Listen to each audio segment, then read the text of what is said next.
और मेरा car rental का बिजनेस है 14th एवेन्यू गौर सिटी में और मैं परथला में रहता हूँ।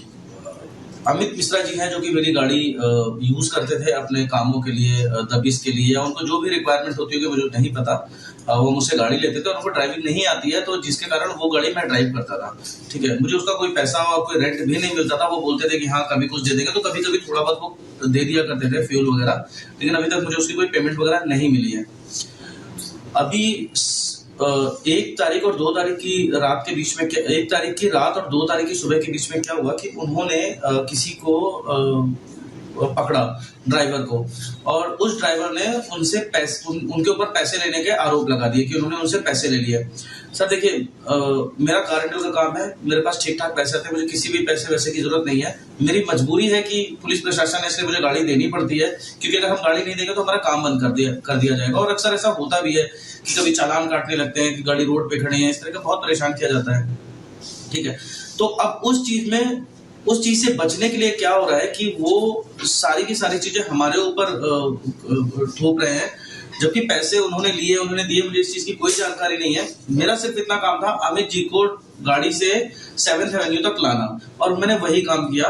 उसके बाद उन्होंने बोला जो पैसेंजर थे कि इनको गाड़ी में बैठा लो, तो मैंने वही काम किया, उनको गाड़ी में बैठाया। फिर उन्होंने ड्राइवर से क्या बात करी, उनकी क्या पूछताछ हुई, मुझे कोई जानकारी नहीं है।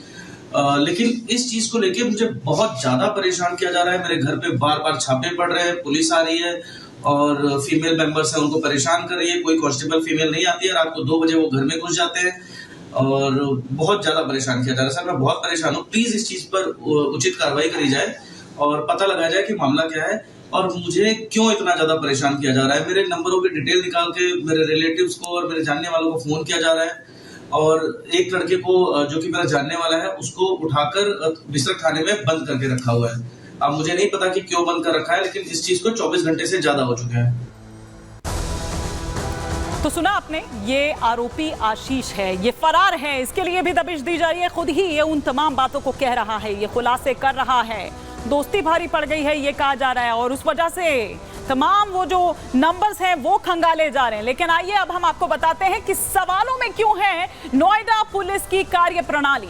लूट का शिकार पीड़ित कैब ड्राइवर जो है वो परेशान था, इसीलिए दरअसल नोएडा पुलिस की कार्य प्रणाली पर यह सवाल उठाए जा रहे हैं कि नोएडा पुलिस अधिकारियों से इंसाफ की गुहार भी उसने लगाई थी, लेकिन उसकी गुहार नहीं सुनी जाती है। मामला चौकी इंचार्ज, डीसीपी, एसएचओ सबके संज्ञान में था, लेकिन बावजूद इसके कार्रवाई नहीं की जा रही थी। अब सब कुछ पता है आपको, आपके सामने है, संज्ञान में है, लेकिन बावजूद उसके कोई एक्शन नहीं, कोई कार्रवाई नहीं। पुलिस कमिश्नर दफ्तर में भी इस बाबत उसने शिकायत दर्ज की थी, ये शिकायत दी गई थी उसकी तरफ से, लेकिन तब भी कोई सुनवाई इस पूरे मामले में नहीं होती है। सीपी ऑफिस में दी गई जो शिकायत थी उसे दबा दिया जाता है, यानी लोकल पुलिस जो है वो मामले को लगातार दबाती रही। आरोपी एसआई अमित मिश्रा पर कार्रवाई से बच रही थी, और यही कारण है कि फिर उसके बाद जो है वो एक्शन लिया जाता है। पीड़ित ड्राइवर ने इंसाफ के लिए फिर नेताओं से गुहार लगाई। कई ऐसे किसान नेता भी थे, ये बताया जा रहा है कि वाया उनके होते होते वो केंद्रीय मंत्री तक बात पहुंचती है, उसके बाद जाकर जो ये तमाम एक्शंस हैं वो नजर आते हैं। आप ये देखिए कि ड्राइवर की वो पैरवी पर फिर किस तरह से आगे 7 अगस्त को ये मामला जो है उसमें तगड़ा एक्शन लिया जाता है। मतलब 1 और 2 अगस्त की दरमियानी जो रात है उस वक्त ये पूरा मामला हुआ था, ये वारदात हुई थी, और 7 अगस्त को जाकर इसमें एक्शन होता है। सीपी लक्ष्मी सिंह ने मामले में पुलिस वाले सस्पेंड किए। उसके बाद कई अधिकारियों के इधर से उधर जो तबादले हैं वो किए जाते हैं। इसीलिए दरअसल सवालों के घेरे में है नोएडा पुलिस, सवालों में है नोएडा पुलिस की जो कार्य प्रणाली है। अब आप यहां देखिए कि जो पीड़ित ड्राइवर है उससे बात की हमारी सहयोगी कोमल ने। क्या बता रहा है वो पीड़ित ड्राइवर, क्या कुछ कह रहा है, और इसके अलावा आइए आपको सुनाते हैं। राकेश जी, मैं कोमल बात कर रही थी। दरअसल मैं ये जानना चाह रही थी, 2 अगस्त को जो कैब वाला बता रहे थे कि आप गौर सिटी लेकर के आते उस लड़की को, उस दौरान फिर क्या होता है सर, थोड़ा सा बता देते, मदद हो जाती। सब टीवी पे खबर आई है, जी वही मैं आपसे एक बार आपसे इसीलिए बात कर रही हूँ। दरअसल क्या होता है, मतलब जब गौर सिटी 1 पे आते हैं और आपने अपनी शिकायत में भी लिखा है कि एक सुनसान इलाके में ले जाते हैं आपको भी और महिला को भी, वहाँ पे सर क्या कुछ होता है, थोड़ा मदद कर देते हैं। आप ऑलरेडी इस मामले को लेकर के बोल रहे हैं तो बताइए सर थोड़ा और।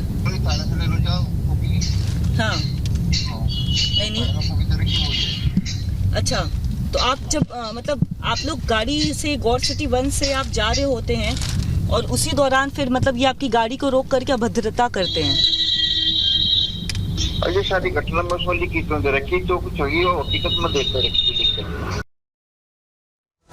तो आपने सुना कि हमारी सहयोगी कोमल पीड़ित ड्राइवर से बात कर रही थी, उसने बताया कि क्या कुछ उस दौरान हुआ था। लेकिन कोमल, अभी ये पीड़ित ड्राइवर कहाँ है? क्या इसको भी बुलाया गया? क्योंकि देखिए एक्शन तो अब देखा गया है, कोई पूछताछ हुई हो, कुछ कहा गया हो? देखिए बिल्कुल, पीड़ित ड्राइवर से जब हमने बात की तो उन्होंने कहा कि फिलहाल वो नोएडा से बाहर है क्योंकि वो कैब चालक का काम करते हैं, तो ऐसे में वो सवारी लेकर के आउट ऑफ नोएडा गए हैं।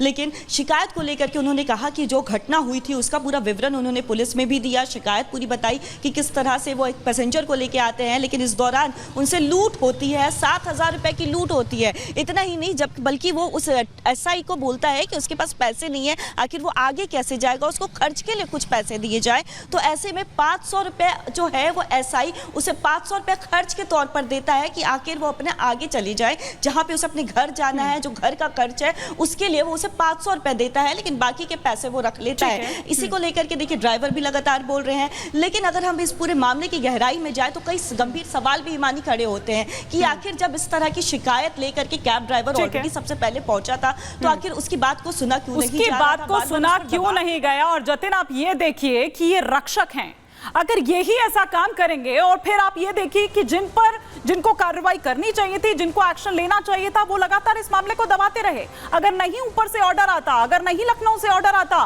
तो शायद अब तक ये मामला तो ऐसे ही रफा दफा कर दिया गया होता।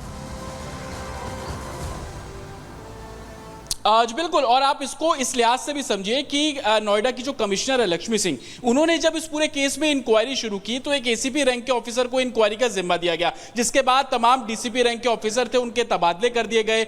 जो ट्रेनी सब इंस्पेक्टर है उसको सस्पेंड किया गया, बर्खास्त किया गया, गिरफ्तारी की गई, जेल भेज दिया गया। लेकिन मोडस क्या है? इन्वेस्टिगेशन क्लियर ये कर रही है कि जो ट्रेनी सब इंस्पेक्टर है अपने बाकी साथियों के साथ मिलकर एक प्राइवेट गाड़ी का इस्तेमाल करता था और इस तरीके से कई और लोगों को भी ठग चुका है, उससे भी उगाही कर चुका है। ये वाकया जब सामने आया क्योंकि पुलिस कंप्लेंट की गई, पुलिस कंप्लेंट करने के बाद आप देखेंगे कि केंद्रीय मंत्री के पास पहुंचे, केंद्रीय मंत्री की सिफारिश से नोएडा पुलिस कमिश्नर को इस मामले में जानकारी मिली, तब जाकर ये पूरा नेक्सस खुला है। आप जिस एक आशीष की बाइट सुनवा रहे थे, उस आशीष जो कि फरार है, उसको ढूंढने के लिए पुलिस लगी हुई है। अगर वो इतना साफ है तो वो खुद को सरेंडर क्यों नहीं कर देता? क्या ये कह देना काफी है कि एक शख्स ने बोला कि आप एक महिला को गाड़ी में बिठा लीजिए, उसने बिठा लिया बिना कुछ ये जाने कि आगे इसके परिणाम क्या हो सकते हैं? टाइम देखेंगे तो रात को तकरीबन 1 बज रहा है। बिल्कुल आपने ठीक कहा, ये बिल्कुल आप वैलिड पॉइंट है जो आप यहां पर उठा रहे हैं। और प्लस मैं तो DCP सुनीति सिंह को भी कह रही हूं कि वो खुद एक महिला हैं, लेकिन उसके बावजूद वो एक महिला की पीड़ा को नहीं समझ पाई।